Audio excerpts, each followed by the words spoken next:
በስመ ስላሴ በስመ አብ ወወልድ ወመንፈስ ቅዱስ አሐዱ አምላክ አሜን። ሰላም እግዚአብሔር አምላክ ምስ ኩላትኩም ይኹን። ስድራ እግዚአብሔር አምላክ ከመይ ውዒልኩም? ኣነ እግዚአብሔር ይመስገን። ክብሪ ይስፋሕ መድኃኔዓለም ኣቦይ ከምቲ ኣነ ጽቡቕ ዝውዓልኩ ድማ ጽቡቕ ውዕልኩም ክትኮኑ ናይ ኩሉ ግዜ ተስፋይን ትምኒተይን እዩ ኣሜን። ስንክሳር ዘወርሃ ጥሪ ዕለት 7 ኣጋዕዝተ ዓለም ስላሴ 7 ጥሪ ምሕረትን ረድኤትን ኣማላድነትን ምሕረትን ቸርነትን ሰለስትነትን ሓድነትን ናይ ኣጋዕዝተ ዓለም ስላሴ ናይ ፈጣሪና ምስ ኩላትና ይኹን ኣሜን። በስመ አብ ወወልድ ወመንፈስ ቅዱስ አሐዱ አምላክ አሜን። ስንክሳር ደሰምዕ ዘንብብ ፍቅር ጎይታ ኣብ ልቡ ይዕንብብ ሓለዋን ጸሎትን ተረዳእነትን ናይ ቅዱሳን ድማ ይረክብ። ዝክረ ጻድቅ ለዓለም የሉ ዝኽሪ ናይ ጻድቅ ንዓለም ይዝነብር ካብ ኩሉ ክፉእ ዘበለ ክትድሕኑ ንቅዱሳን ተማሕፀኑ አሜን። ወላዲት አምላክ ቅድስት ኪዳነ ምሕረት አደይ ልሳና እንደወስክነኒ እንኳዕ ናብ ኣጋዕዝተ ዓለም ስላሴን ቅዱስ ሶል ጴጥሮስን ዓመታዊ በዓል በሰላም አብጽሕና አብጽሕኩም አሜን። ስሉስ ቅዱስ ፈጠርትና ምስጢራት በእምነት ንዘይነብርን ትሕትና ድማ ንዘይቀርብን ዝግለጹ ኣይኮኑን። እግዚአብሔር ሓደን ሰለስተን እዩ። ጊዜ ከይተሰፍረ ዘመን ድማ ከይተቆጽረ እግዚአብሔር ብስም በአካል ብግብሪ ሰለስትነቱ በባህሪ ብህልውና በመለኮትን በስልጣንን ሓድነቱ ዝጸንዐ አምላኽ እዩ። ቅድሚ ዓለም ምፍጣሩ ስለዝነበረ ነገር ዝፈልጥ ባዕሉ ስላሴ ጥራይ እዩ። ንዓለም ምስ ፈጠረ ድማ ምስጢረ ስላሴ ወይ ከዓ መለኮት ኢልና እንመሃሮ ትምህርቲ መታን ክንርድኦን ክንጥቀምን ክንዲ ንሱ ዝገለጸልና ጥራይ እዩ። እዚ ድማ ብግዚኡ ንሱ ንዝፈተዎምን ንደስ ዘበልዎን ቅዱሳኑ ዝገለጾ ምስጢር እዩ። ካብዚ ሓሊፍና ብስጋዊ ኣእምሮ ንጎይታ ክንምርምረካ እንተኢልናዮ ግን ፍጻሜና ሞት ምሕደሪና ድማ ገሃነመ እሳት ምዃኑ ኣይተርፍን። ቸርነት ናይ መድኃኔዓለም ናይ ስላሴ ቦይ ምስ ኩላትና ይኹን አሜን። እግዚአብሔር ብሓድነቱን ብሰለስትነቱን ከሎ ነዚ ዓለም ፈጠረ። እግዚአብሔር ንዓለም ንምንታይ ፈጠረ እንተተባሃለ ንስሙ ቀዲስና ክብሩ ንኽንወርስ እዩ።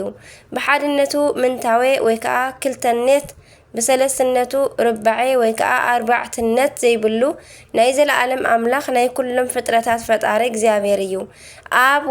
ኣብ ወልድ መንፈስ ቅዱስ ብስም በአካል ብግብሪ ሰለስተ በባህሪ ብህልውናን ብፍቓድን ሓድነት ዝጸንዑ እዮም። ኣብዚ ግዜ ተረኺቦም በዚ ግዜ ክሓልፉ እዮም ኣይበሃሉን። መጀመርያን መጨረሻን ንሳቶም እዮም። ሩሩሃን ስለ ዝኾኑ ብስርዓት ኣደ ቅድስቲ ስላሴ ንብሎም። ንዝጸልኦም ወይ ከዓ ንዘይኣምኖም ኣይጸልኡን። ንዝፈትውዎም ግን ዕፅፍን ድርብን ይፈትውዎ። ኣቤቱ መጺኦም ድማ ይሓድሩን። ካብ ፍጥረታት ወገን ካብ እመቤትና ቀጺሉ ክንዲ ናይ ኣቦና አብርሃም ዝኣክል ብስላሴ ዝተፈትወ ፍጡር የለን። ኣቦና ቅዱስ አብርሃም ናይ ለውሃነት ኩላ ኣቦ ስለ ዝኾነ ኣብ ኬብሮን ኣብ ትሕቲ መምረ ገረብ ንስላሴ ተቐቢሉ ኣንጊድዎም እዩ። ኣቦና አብርሃም ኣብ 99 ዓመቱ ኣዴና ሳራ ድማ ኣቦና አብርሃም ኣብ 99 ዕድሚኡ ኣዴና ሳራ ከዓ ብ89 ዓመታ ንስላሴ ኣብ ድንኳኖም ወይ ከዓ ኣብ ገዝኦም ኣንገዱ። አብርሃም ንእግሮም ሓፀበ ኣቤት ትዕድልቲ ብሕቁኡ ድማ ሓዘሎም። ድንቂ ኣቦ ምስሖም ድማ ኣቕረበሎም ከም ዝበልዑ ኮኑሉ እሞ ኣብታ ዕለት ድማ ናይ ይስሐቅ ምውላድ ኣብሰርዎ። ንስላሴ ዘአንገደት ድንኳን ወይ ከዓ ሃይመት ናይ ድንግል እመቤትና ማርያም ምሳሌ እያ። ኣብ ልዕሊ ድንግል ኣብ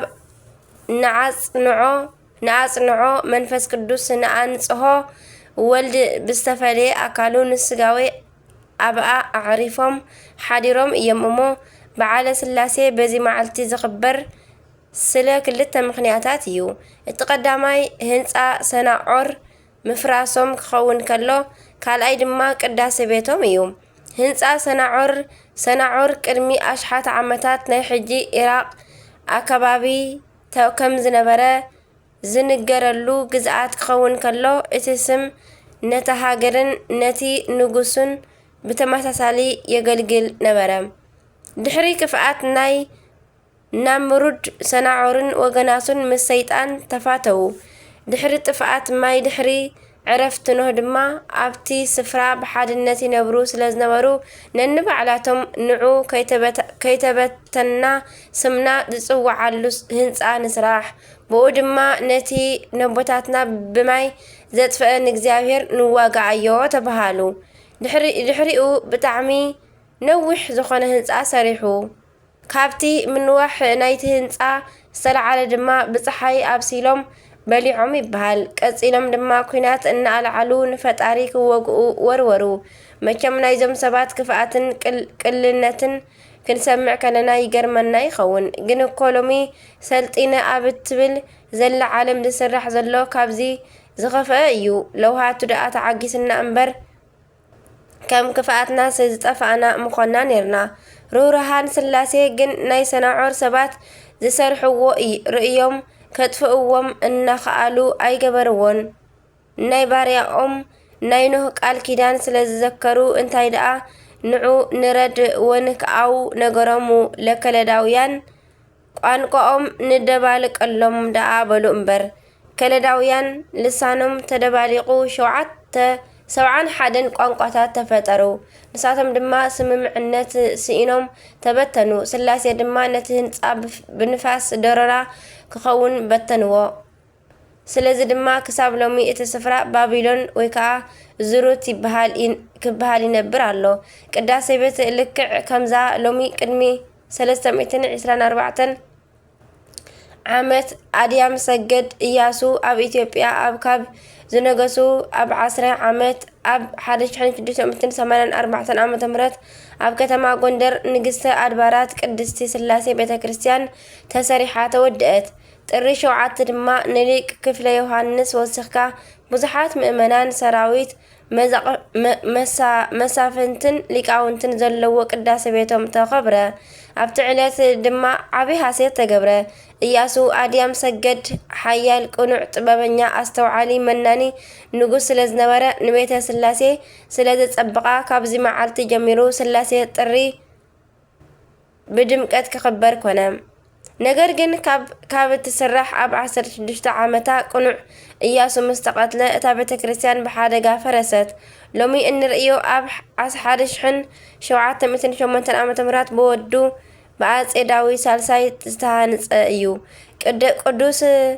ቅዱስ ሶልጴጥሮስ ናይ ልብያ ሰብ ኣርዮስ ጎይትነት ገንዘቡ ንዝኾነ ንጎይታናን ኣምላኽናን ኢየሱስ ክርስቶስ ክሒዱ ክኸይድ ክጓየ ከሎ ብፍቓድ እግዚአብሔር ብጻድቕ ንጉስ ቆስጠንጢኖስ ጸዊዑ 2348 ምሁራን ካብ መላእ ዓለም ተኣከቡ። እቲ ጻውዒት ብዝተሓላለፈ ናብ ወርሒ ሚያዝያ ክኸውን ከሎ ብመንገዲ ሽግር ኩሎም ተጠቓሊሎም ናብ ንቅያ ዝኣተዉ መስከረም 21 ነበረ። ካብ ማእከል እቶም ዝተኣከቡ ብዙሓት ሰባት ንናይ ኣበው ደቂ መዛሙርቲ ከይቆፀርና ሃይማኖቶም ዝቐንዐ ምግባሮም ዝጸንዐ 318 ኣበው ሊቃውንቲ ተረኸቡ። እዞም ኣቦታት ሊቃውንቲ ክበሃሉ ከለዉ ብፍልጠት ጥራይ ዝበሰሉ ከይመስለና 318 ኣበው ፍርቆም ኣብ ዘመነ ሰማዕታት ኢዶምን እግሮምን ተቆሪጾም ንሃይማኖቶም ብዙሕ ዋጋ ዝኸፈሉ እዮም። ፍርቆም ድማ ብገዳማዊ ህይወት ዘግየጹ ፍቅረ ክርስቶስ ኣብ ውሽጦም ዝነድድ ቤት ናይ መንፈስ ቅዱስ እዮም። እስከ መታን ክንፈልጦም ናይ ውሕዳት ማንነት ብስምን ብመግለጽን ንመልከት። ቅዱስ ቶማስ ዘመርዓስ ኣብ ዘመነ ሰማዕታት ን22 ዓመታት ዝኣክል ስለ ዝተቆራረጸ ኣብቲ ጉባኤ ዝተረኸበ ብዘይ ኢድ እግሪ እዝኒ ከንፈር ቅርንብ እዩ። ካልኣይ ቅዱስ ኣትናቴዎስ ሃዋርያዊ ስለታ ዝቐንዐት እምነት ተዋህዶ ን50 ዓመታት ዝተጋደለን ን15 ዓመታት ኣብ ስደት ዝነበረን እዩ። ሳልሳይ ቅዱስ እለ እስክንድሮስ ሊቅ ካብ ሰማይ ብርሃን ዝወረደሉ ዝነበረ ኣቦ እዩ። ራብዓይ ዓብይ ቅዱስ ባስልዮስ ብጸሎቱ ንኣጋንንቲ ዘንቀጥቀጠ ንነፍሳት ካብ ሲኦል ዝመንጠለን ናብ ከዊነ እሳት እውን ዝበጽሐን እዩ። ሓምሻይ ቅዱስ ጎርጎርዮስ ዘኣርማንያ ስለ ቅንዕቲ ተዋህዶ እምነት ኣብ ውሽጢ መጸራረይ ሽንቲ ቤት ጉድጓድ ን15 ዓመታት ተደርብዩ ዝነበረ ሰማዕት እዩ። ሻድሻይ ኒቆላዎስ ዘሜራ ካብ ህፃንነቱ ዝተቐደሰ ኣብ በረኻ ዝተጋደለ ኣብ ዘመነ ሰማዕታት ብዙሕ መከራ ዝተቐበለ ኣቦ እዩ። ሻውዓይ ቅዱስ ያዕቆብ ዘንጽቢን ብሕያውነቱ ንሙታን ዘተንስአ ንውሓይዝ ብጸሎቱ ዘቆመ ብንጽህና ዝተጋደለ ኣቦ እዩ። ሻምናይ ቅዱስ ሶል ጴጥሮስ ንቅዱስ ንጉስ ዘጥመቐ ንቁስጥንጥንያ ብወንጌል ዘብርሀ ሊቅ እዩ። ቅዱስ ታሽዓይ ቅዱስ ኤዎስጣቴዎስ ስለ ቅንዕቲ እምነት ብዙሕ ግፍዒ ዝበጽሖን ኣብ ስደት ዝዓረፈን ኣቦ እዩ። ንኣብነት ክኾኑና ደኣ ኣልዓልና እምበር 318 ሊቃውንቲ ስለ ቤተ ክርስቲያን ተጊሆም ዝተጋደሉ ብዙሕ ዋጋ ስለ ዝኸፈሉ ኣቦታት እዮም። ኣብቲ ወቕቲ ንቤተ ክርስቲያን ዝበጽበጹ ብዙሓት መናፍቃን እኳ እንተነበሩ ናይ ኣርዮስ ግን ካብ መጠኑ ሓለፈ። ናቱ ንፋቄ ንፈጣሪና ፍጡር እዩ ማለቱ መልዓሊኡ ቅድሚኡ እዩ። መናፍቃን ካብ ዘመነ ሃዋርያት ጀሚሮም ንቤተ ክርስቲያን እናሃወኹ ምንባሮም ግልጽ እዩ። ብፍላይ ድማ ቢጽ ወይ ከዓ ሓሰውነትን ግኖስቲኮችን ብዝወለድዎም ኣቦታትና ድቃሲ ኢኖም ነበሩ። ሓረግ ናይ መናፍቃን ብርጉም ሳምሳጢ ጳውሎስን ብመርቅያን በኣማኒ ይጅመር። ኣርጌስን ናይ ግብፂ ቀለሚንጦስን እውን ተቐላቂሎሞም እዮም። ርጉም ሳምሳጢ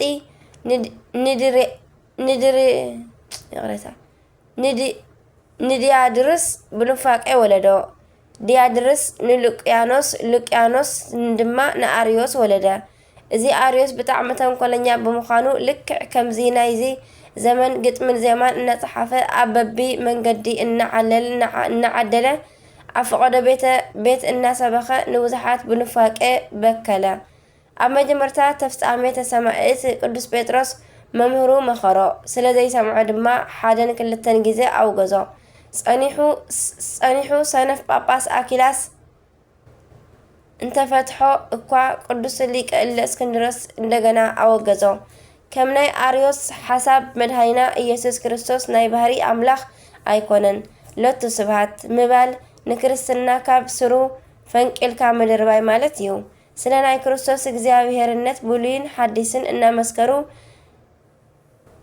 ኣርዮስን ናይ ሎሚ መሰልቱ ሓንቲ ጥቕሲ ሒዞም ንክርስትና ካብ መሰረቱ ንምውፃእ ምፍታኖም ብርግጽ ካብ ሰይጣን ምልኣኾም የርኢ። ኣብቲ ወቕቲ ብምውጋዙ ተበዲለ ኢሉ ዝሓረቐ ኣርዮስ ምስ ክልተ ኣውሳብዮሳት መሓዝቱ ዘቂሳርያን ዘኒቆምድያን ኮይኑ ናብ ቅዱስ ቆስጠንጢኖስ ከይዱ ከሰሰ። እዚ ቅዱስ ንጉስ ድማ ናይዚ ጉዳይ ክብደት ተመልኪቱ ናይ ዓለም ሊቃውንቲ መታን ክእከቡ ኣዘዘ። ካብ ሚያዝያ 21 ክሳብ መስከረም 21 ተጠቃሊሎም ኣተው። ኣብ 325 ዓ.ም ብናትና ኣብ 318 ዓ.ም ን40 መዓልታት ዝኣክል ሱባኤ ሓዙ። ነቲ ሱባኤ ምስ ወድኡ ድማ ብ4 ፓትርያርካት እለእስክንድሮስ፣ ሶል ጴጥሮስ፣ ዮናክንዲኖስ፣ ኤዎስጣቴዎስን መሪሕነት ብእለ እስክንድሮስ ሊቀ መንበርነት ብኣትናቴዎስ ጸሓፊነት እቲ ጉባኤ ተጀመረ። በቲ ጉባኤ ሙሉእ ስልጣን ብሰማይ ካብ ፈጣሪ ብምድሪ ካብ ንጉስ ዝተውሃቦም ኣበው ንኣርዮስ ተኸራኺሮም ምስ ሰዓብቱ መልሲ ኣስኣንዎ። ክርስቶስ ኣምላክ ወልዲ ኣምላክ ስጉው ቃል ባዕሉ እግዚኣብሔር ምዃኑ ኣረድእዎ። ኣብ መጨረሽታ እቲ ጉባኤ ድማ ኣይምለስን ብማለቱ ንኣርዮስ ኣወገዝዎ። ጸሎተ ሃይማኖት ንመንግስቱ ፍጻሜ የብሉም ክሳብ ዝብል ተዛረቡ።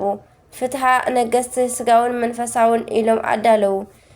ንስርዓተ ቤተ ክርስቲያናት ከም ዝግባእ ኣዳለዉ። ብስሞም ዝጽዋዕ ሓደ ቅዳሴ ድማ ደረሱ። በረከቶም ይሕደረና። إذا كل كخون كله مدهني عالم قيتنا يسوع كريستوس مبل 319 كوينو نجلي لاوي باباس مسيلو نخلهم أكنا ونلهم أبوتات سرحهم مسودون قدس قسطنطينوس باريخهم ننا بهاجر سبكتهم تملسوا قدس سول بطرس تما كاب ጉባኤ مستملس نزينتي صبق ጎደና أقنعو ቀጸለ ብዙሓት ድርሳናት ደሪሱ ብድኻምካ ሰቢኹ ንኢ ኣማንያን መለሶም ብድኻም ሰቢኹ ንኢ ኣማናውያን መለሶም ንፍላስፋታት ስዒሩ ኣእመኖም መናፍቃን ድማ ፈጺሞም ይፈርሕዎ ነበሩ ሊቀ ጵጵስና ካብ ዝሽየም ኣብ 11 ዓመቱ ድማ በዛ መዓልቲ እዚኣ ዓረፈ ናይ ቅድስት ሥላሴ ርህራሄ مسكلنا يخون طري شوعات زخبر عمتاو ናይ ቅዱሳን በዓላት ድማ በዓለ ስሉስ ቅዱስ አብ ወልድ መንፈስ ቅዱስ ናይ ሥላሴ ካላይ ቅዱስ ሶል ጴጥሮስን ቅዱስ ኤፍሬም ቅዱስ ሰሎሞን ወርሓዊ በዓላት ድማ አባ ጊዮርጊስ ዘጋስጫ አባ ሲኖዳ ናይ ባሕታውያን ሓለቃ አባ ዳንኤል ዘገዳመ ሲሓት አባ ባውላ ገዳማዊ ቅዱስ አትናቴዎስ ሐዋርያዊ ቅዱስ አግናጢዮስ ንአንበሳስ ተውሃበ ናይ ጎይታና ናይ ኢየሱስ ክርስቶስ ጸጋ ናይ እግዚአብሔር ፍቅሪ ናይ መንፈስ ቅዱስ ድማ ሕብረትን ምስኩልና ይኹን ስሉስ ቅዱስ ምሕረቶም ቸርነቶም ለዋህነቶም ፍቅሮም ሓድነቶም ሰለሰነቶም ምስኩላትና ይሕድርልና አሜን ለይኩን አሜን ዘወደቀ ዝነጠበ ኩሉ በአፈ ቅዱሳን ትጓ መላእክት ተዓረመለይ ናይ ዕለት ሸውዓተ ስንክሳር ኣብዚ ፍጸም كم أون ناي علت شمانتا تري سنكسار نغصل بس مع وولد منفس قدوس أحدو أملاك آمين تري شمانتا زخبر أبا بنيامين ناي أبا مكارس بيتا كريستيان مسانة بس علت عرفة أبا اندراني قوس عرفت إيو نبي قدوس ميكياسون بعال عرفت إيو بركة محضرنا آمين أبا بنيامين نا أبا مكارس بيتا كريستيانن مقوقز زبهال ملكاون علاون أب لعليك باباسات أبا بنيامين عبي مكرا أبزو وردلو جيزي أبا بنيامين تسددو نابلع علواي جبسي كلام 10 عامت كساب زفت أمدما أبو نبرا نتي علاوي እግዚአብሔር ምስ አጥፍኦ ንእግዚአብሔር ንቤተ ክርስቲያን ሰላም ኮነላ አባ ቢንያሚን ድማ ናብ መንበሩ ኣብ ዝተመለሰ ጊዜ ናይ አስቄጥስ ገዳም አቦታትና መጽኦም ሓድሽ ናይ አባ መቃርስ ቤተ ክርስቲያን ምእንቲ ክኽብረሎም ለመንዎ አባ ቢንያሚን ድማ ብዓቢ ደስታ ከይዱ ናይ ቤተ ክርስቲያን መባረኺ ጸሎት ጀመረ ነቲ መሰወኢ ብሜሮን ክቐብእ ኣብ ዝጀመረ ጊዜ ድማ ናይ ክብሪ በዓል ቤት ናይ ጎይታና ኢድ ምስኡ ሓቢራ ክትቀብ ተመልከተ አባ ቢንያሚን ድማ ነዚ ኣብ ዝተመልከተ ጊዜ ካብ ዓቢ ፍርሓት ዝተለዓለ ብግንባሩ ፍግም ኢሉ ወደቐ ካብ ኪሩቤል ድማ ሓደ ኣተንሲኡ ኣይትፍራሕ ፍሉይ ዝኾነ ስርዓት ነዚ ቦታ ጸሓፍ እዚ ናይ እግዚአብሔር ምስጢር ዝፍጸመሉ እዩ እሞ ማንም ብትዕቢት ወይ ድማ መማለጂ ብምሃብ ከይኣቱ ናብ ውሽጡ ዝኣቱ ብዘይካ ዝተሾመ ዝደፍርን ኣብ ውሽጡ ከንቱ ነገር ዝዛረብን ኣይሃሉ ናይ እግዚአብሔር መመስገኒ ቤቱ እዩ እሞ በለ እዚ ስርዓት ድማ ኣብዚ ቦታ ክብል ዘለዓለም ዝተሰርዐ ክኸውን እዩ እንሆ ዘመን ክመጽእ እዩ ናይ ኣቦታት ትእዛዝን ስርዓትን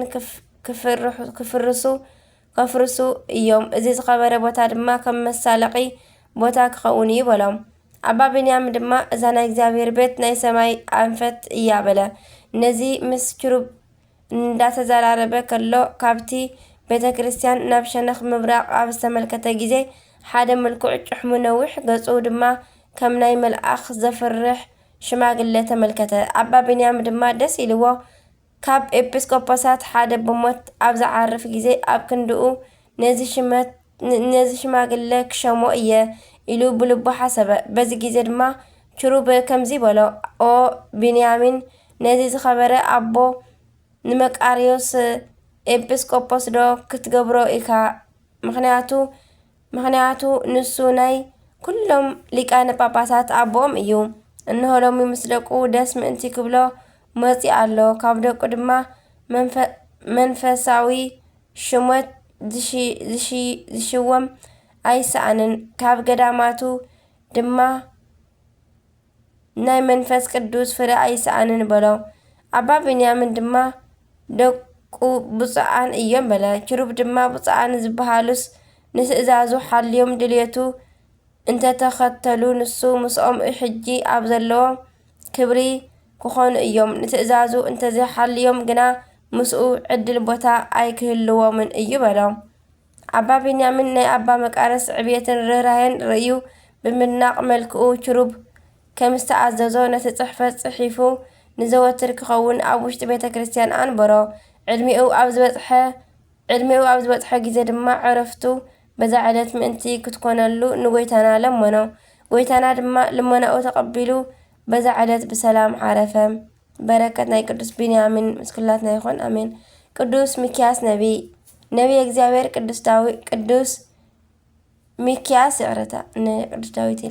ቅዱስ ሚክያስ ነቢይ ማለት ሓላፊያት ሓሊፉ ዝተሰወረ ምስጢር መጻእያት ገና ንመጻኢ ዝኸውን ዝፈልጥ ሰብ ማለት እዩ።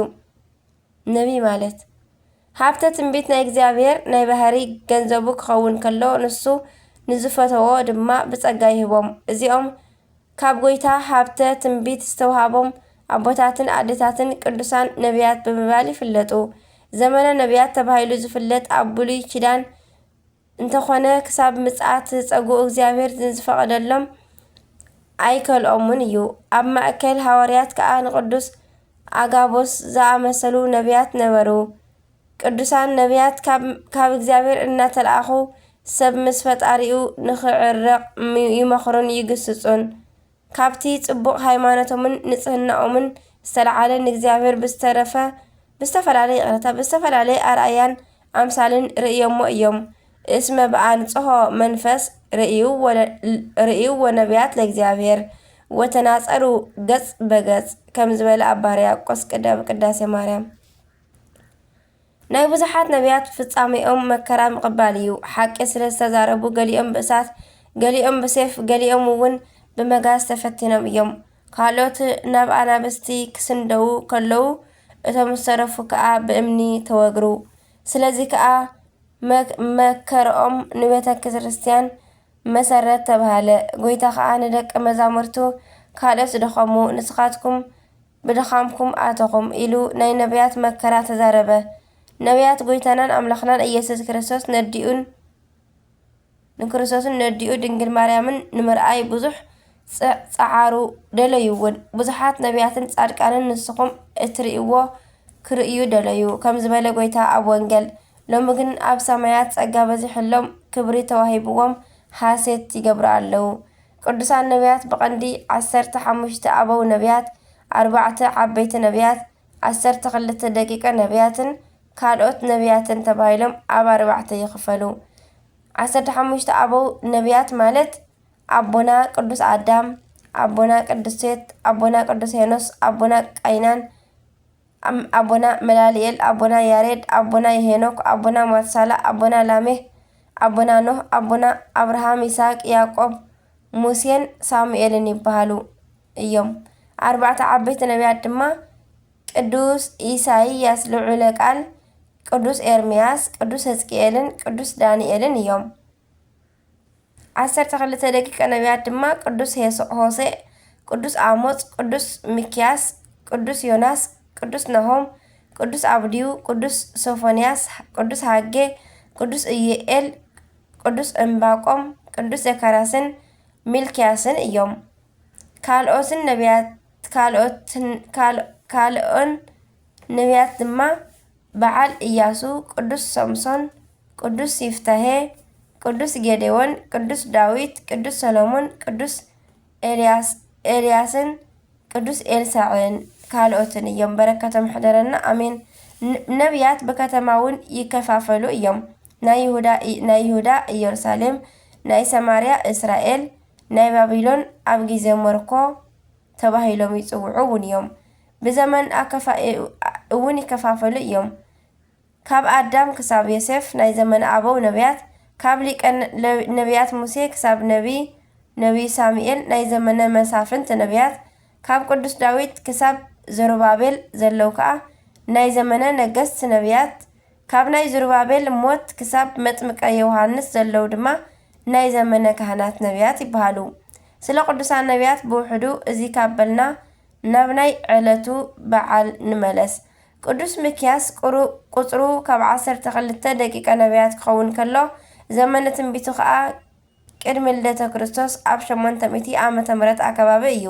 ደቂቀ ነቢያት ማለት ብጥርኡ ደቂ ነቢያት ማለት እዩ። ከምኡውን ዝፀሓፍዎ ትንቢት እንተበዝሐ 14 መጽሓፍ እንተወሓደ ድማ ሓደ ምዕራፍ ዘለዎ ስለ ዝኾነ ደቂቅ ይበሃሉ። ንሚክያስ ኣቦኡ ሞራት ወይ ከዓ ሞሬት ይበሃል። ሚክያስ ማለት መኑ ከም ኣምላክ መን ከም እግዚአብሔር ማለት እዩ። ከምኡውን መልአክ እግዚአብሔር ማለት እዩ። ስም ኣቦታትና ኩሉ ንእግዚአብሔር ዘሰብኽ እዩ። ነዚ ቅዱስ ነቢይ ገና ቆልዓ ከሎ መላእክቲ የዘራርቦ ነበሩ። በዚ ምክንያት ድማ ምስ ሰብ ኣይቀርብን ነበረ። ትኽ ኢሎም ክርእይዎ ከለዉ ኣብ ገጹ ብርሃን ቦግቦግ እናበለ ይርአ ነበረ። ኣብ ናይ ጉብዝና ዘመኑ ድማ እግዚአብሔር ንትንቢት ምስ ፀውዖ እሺ ኢሉ ተኣዘዘ። ኣብ ናይ ሰለስቲኦም ነገስታት ኢዮአታም፣ ኣካዝ፣ ሕዝቅያስ ዘመነ እውን ትንቢት ተዛሪቡ እዩ። ንህዝብን መሳፍንትን ነገስታትን ድማ መሃረን ገሰጸን። ሓደ መዓልቲ ብቤተልሔም ክሓልፍ ከሎ ናይ ዳዊት ከተማ ዓንያ ዳዋ በቂልዋ ተመልኪቱ ሓዘነ። ሽዑ ድማ ትንቢት ተዛረበላ። ወአንቴኒ ቤተልሔም ምድሪ ኤፍራታ ኣይትተሃቲ እምነገስተ ይሁዳ እስመ እምኔኪ ይወፅእ ንጉስ ዘይርእዮሙ ለህዝብየ እስራኤል። ኣንቲ ቤተልሔም ምድሪ ኤፍራታ ካብ ነገስታት ይሁዳ ኣይትንእስን ኢኺ፣ ንህዝበይ እስራኤል ዝጓስዮም ንጉስ ካባኺ ክወፅእ እሞ በለ። እዚ እውን ኣይተረፈን ንግዚኡ ሕያዋይ ንጉስ ዘሩባቤል ነገሰ። ኣብ ፍጻሜ ግን ናይ ባህሪ ንጉስ ነገስ ኢየሱስ ክርስቶስ ካብ ንጽህቲ ድንግል ማርያም ተወልደላ። ቅዱስ ሚክያስ ንወገናቱ ምሂሩን መሪሑን 7 ምዕራፍ ዘለዎ ሃረግ ትንቢት ተዛሪቡ ብጽቡቕ ሽምግልና ኣብ ዘመነ ንጉስ ሕዝቅያስ ዓረፈ። ወገናቱ ድማ ቀበርዎ። ጎይታ ድማ ብክብረ ነቢያት እንከለሎ። ኣሜን። በረኸት ይሕደረና። ሩህሩህ ኣምላከ ነቢያት ቅዱሳን ናይ ነቢያቱ መከራ ዘኪሩ ካብ መከራ ብንብዓቶም ካብ ንብዓት ይሰውረና፣ ካብ በረከቶም ድማ ይክፈለና። ኣሜን። ከምኡውን ኣባ እንድራኒቆስ እዚ ቅዱስ ብጣዕሚ ፈላጥ ሩህሩህ ኣብ ናይ ቅዱስ ማርቆስ ወንበር መበል 37 ኮይኑ ምስተሾመ ናይ እስክንድርያ ገዛኢ ወዲ ሓውብኡ ወይ ከዓ ኣኩኡ እዩ ሞ ቅድመኡ ዝነበረ ሊቀ ጳጳሳት ከም ዝገበርዎ ኣብ ገዳም ኣይነበረን። ስለ ቤቱን ስለ ክብሩን ዕብየት ኣብ እስክንድርያ ኣብ ዘሎ ቤቱ ዝነብር ኮነ። ንሱ ዝተሾመ ሕርቃል ካብ ዝነግስ ኣብ 10 ዓመት ካብ ናይ እስክንድር ዘመነ መንግስቲ ኣብ 933 ዓመት እዩ። ኣብ ናይ 8 ወርሓት ድማ ንፀሓይ ዘምልኽ ናይ ፋርስ ንጉስ ክስራ ተላዒሉ ንናይ ሶርያን ፍልስጥኤምን ከተማታት ወሪሩ ዘረፈን። ናብ ግብፂ መፂኡ ድማ ኣብ ከተማ እስክንድርያ በፅሐ። ኣብ ዙርያ ብመነኮሳት ዝተመልኣ 700 ገዳማት ነበራ። ንሶም ድማ ገንዘብ ዘለዎም ብተድላ ብሓጎስ ዝነብሩ ነበሩ። ስለዚ ድማ ኣብ ልዕሊኦም እግዚአብሔር ስልጣን ሂብዎ ነተን ገዳማት ኣፍረሰን። ንዕን ድማ ብዘይካ ተሓቢኦም ንዝሃደሙ ንኩሎም ቀተሎም፣ ንኩሉ ገንዘቦም ድማ ማረኸ ወሰደ ማለት እዩ። ናይ እስክንድርያ ሰባት ድማ ንጉስ ክስራ ዝገበሮ ኣብ ዝረኣዩ ግዜ ናይታ ከተማ ኣንፈት ከፈትሉ።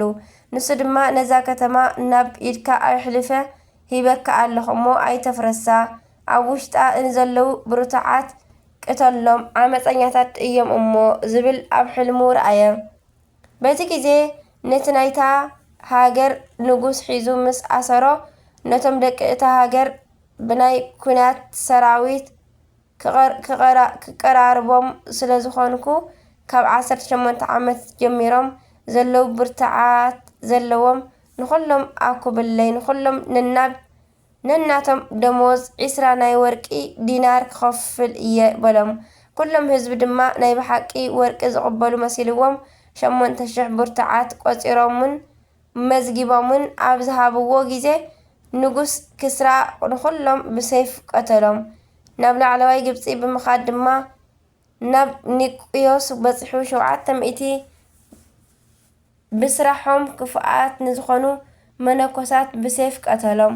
ናይ ሮም ንጉስ ሕርቃል ድማ ናይ ፋርስ ንጉስ ክስራ ዝገበሮ ኣብ ሰምዐ ግዜ ሰራዊቱ ኣኪቡ መፂኡ ንንጉስ ክስራ ምስ ሰራዊቱ ንሃገሩ ወሲኹ ኣጥፍኦም።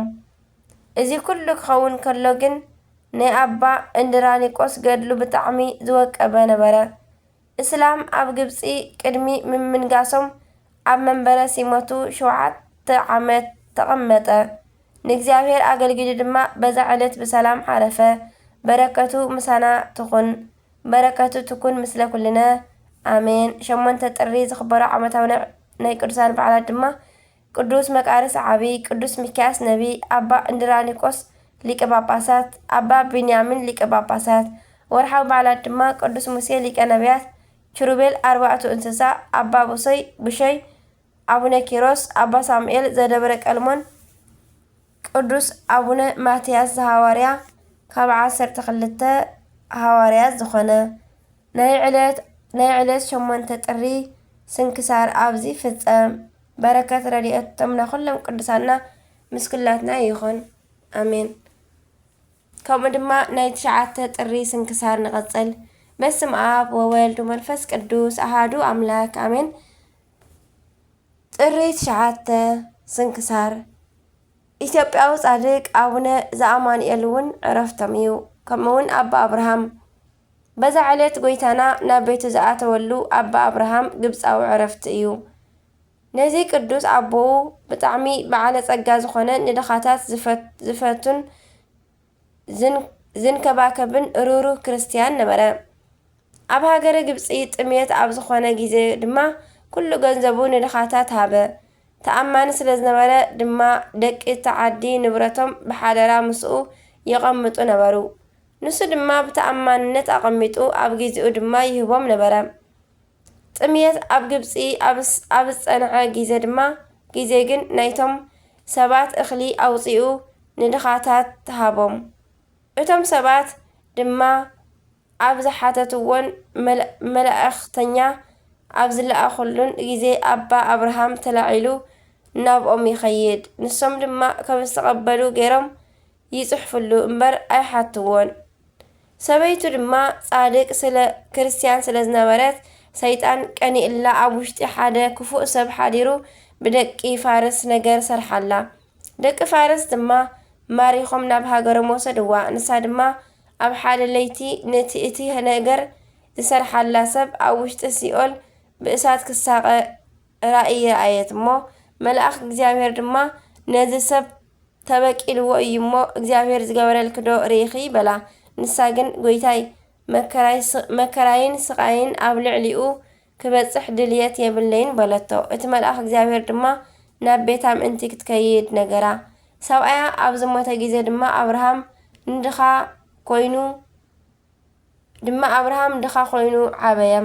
ኣዲኡ ድማ ጓል ከተመርዕዎ ክትብል ንሱ ግን እግዚአብሔር ብድንግልና ምግልጋል ስለ ዝደለየ ኣይከውንን በላ። ንሳ ድማ ብምርጫኡ ተሓጎሰት እሞ ተደሰተት። ናብ ገዳም ከይዱ ንኽምንኩስ ኣብ ዝተልዓለ ግዜ ድማ ኣፋንያቶ ንወዳ መስዋዕቲ ገይሩ ምእንቲ ክቕበላ ንእግዚአብሔር ለመነት።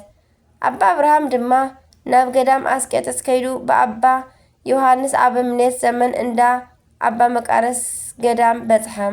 ንኣባ ዮሃንስ ድማ ተፈታዊ ውላድ ኮኖም። ብተጋድሎ እንዳነበረ ከሎ ከዓ ኣብ ሓደ ለይቲ ራእይ ረአየ። ናይ በዓል ጣርያ ወይ ከዓ ዚንጎ ተሰንጠቐ እሞ ብኡ ድማ ናይ ክብሪ በዓል ቤት ጎይታና ኣብ ናይ ኪሩቤል ሰረገላ ተቐሚጡ ናብኡ ክወርድ ረአዮም። ኪሩቤል ድማ የመስግንዎ ነበሩ። ኣባ አብርሃም ድማ ፈሪሑ ኣብ ልዕሊ መሬት ወዲቑ ሰገደ። ጎይታና ድማ ባሪኽዎ ብዓቢ ክብሪ ናብ ሰማይ ዓረገ።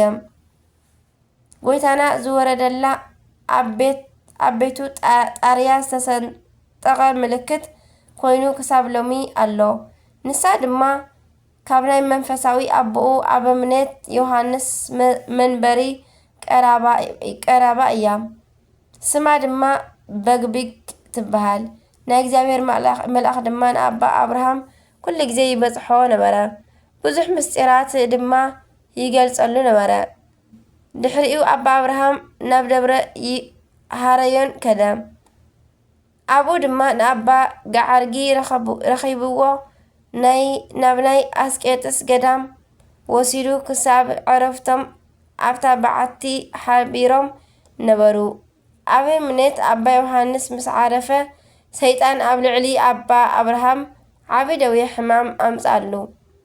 ን18 ዓመታት ዝኣክል ድማ በዚ ደውየ ነበረ። ድሕሪኡ ኣባ ኣብርሃም ናይ ዕረፍቲ ግዜ ምስ በጽሐ ናይ ጎይታና ቅዱስ ስጋኡን ክቡር ደሙን ምእንቲ ክቐብልዎ ንኣሕዋቱ ለመኖም። ንሶም ድማ ኣቑረጽዎ። ኣባ ዮሃንስ ድማ ብኣጸደ ነፍሲ ተገሊጹ እንሆ ናብ ዓቢ መርዓ እግዚኣብሔር ጸዊዕካ ኣሎ በሎ። ዕድሚኡ ድማ 80 ዓመት ኣብ ዝኾነ ግዜ ብሰላም ዓረፈ። ናይ ኣባ ኣብርሃም ረድኤት በረኸቱ ይሕደረና፣ ብጸሎቱ ይምሓረና ኣሜን። ኢትዮጵያዊ ጻድቅ ኣቡነ ዘአማኑኤል እውን ጥሪ ከም ዘለማዓንቲ ዕረፍቶም እዩ። 9 ጥሪ ዕረፍቶም እዩ። ገዳሞም ኣብ ማእከል ናይ ኣቡነ ኣላኒቆስ ገዳምን ደብረ በንኮል ገዳምን ይርከብ። ናይ ኣቡነ ዘአማኑኤል ረድኤት በረኸቶም ይሕደረና፣ ብጸሎቶም ይምሓረና ኣሜን። 9 ጥሪ ዝኽበሩ ዓመታዊ ናይ ቅዱሳን በዓላት ድማ ኣባ ኣብርሃም ገዳማዊ፣ ኣባ ጋዓርጊ ጻድቅ፣ ቅዱስ ዲዮስቆሮስ ዘሮሜ፣ ኣባ ኪናፎርያ። ወርሓዊ በዓላት ድማ ቅዱሳን 318 ሊቃውንቲ፣ ኣባ በርሱማ ሶርያዊ፣ ኣቦ ናይ ኩሎም መነኮሳት ሶርያ፣ ኣቡነ እስጢፋኖስ ክርስቶስ ናይ ብሔረ ብፁዓን ጻድቃን፣ ኣባ መልከ ጸድቅ ዘሚዳ፣ ቅዱስ ዞሲማስ ጻድቅ። በረከት ረድኤት ናይ ኩሎም ቅዱሳን ምስ ኩላትና ይኹን። ስንክሳር ደሰምዕ ዘንብብ ፍቕሪ ጎይታ ኣብ ልቡ ይዕንብብ። ሓለዋን ጸሎትን ተረዳእነትን ናይ ቅዱሳን ድማ ይረክብ ኣሜን። ንኹሉ ግዜ ካብ ፍቕሪ ቅዱሳን ኣይፍለየና መድሃኒ ዓለም። ጸሎቶም ተደጊፍና በረከቶም ሓዲርና መንግስተ ሰማይ ድማ የውርሰና መድሃኒ ዓለም ኣሜን። ዝወደቐ ዝነጠበ ካብ ዜማ ካብ ኣናበባ ካብ ዘንጠብኮ ፊደላት ድማ ብኣፈ ቅዱሳን ትጉሃ መላእክት ተኣረመለይ ኣሜን። አቡነ ዘበሰማያት ይትቀደስ ስምከ ትምጻእ መንግስትከ ወይኩን ፈቃድከ በከመ በሰማይ ከማሁ በምድር ሲሳየነ ዘለለ ዕለትነ ሀበነ ዮም ህድግ ለነ አበሳነ ወጌጋየነ ከመ ንሕነኒ ንህድግ ለዘአበሰ ለነ ኢታብአነ ጊዜኡ ስምንሰት አላትነነ ወባልሃነ ኩሉ እኩይ እስመ ዚአከ እቲ መንግስት ኃይል ወስብሐት ለዓለመ ዓለም አሜን። በሰላም ቅዱስ ገብርኤል መልአከ ውእቱ ሰላም ሰላም ለኪ ብሩክት አንቲ እምአንስት ብሩክ ፍሬ ከርሥኪ ተፈሥሒ ፍሥሕት ኦ ማርያም ምልዕተ ጸጋ ምልዕተ ውዳሴ ምልዕተ ሞገስ ምልዕተ ኩሉ ልዑል እግዚአብሔር ምስሌኪ ሰአሊ ወጽልሐ ፍቅር ወልድኪ ኢየሱስ ክርስቶስ ከመ ይስረይልን ኃጣውኢነ ተማኅፀነ ክረንቺ። ስብሐት ለእግዚአብሔር ወለወላዲቱ ድንግል ወለመስቀሉ ክቡር አሜን አሜን። ለይኩን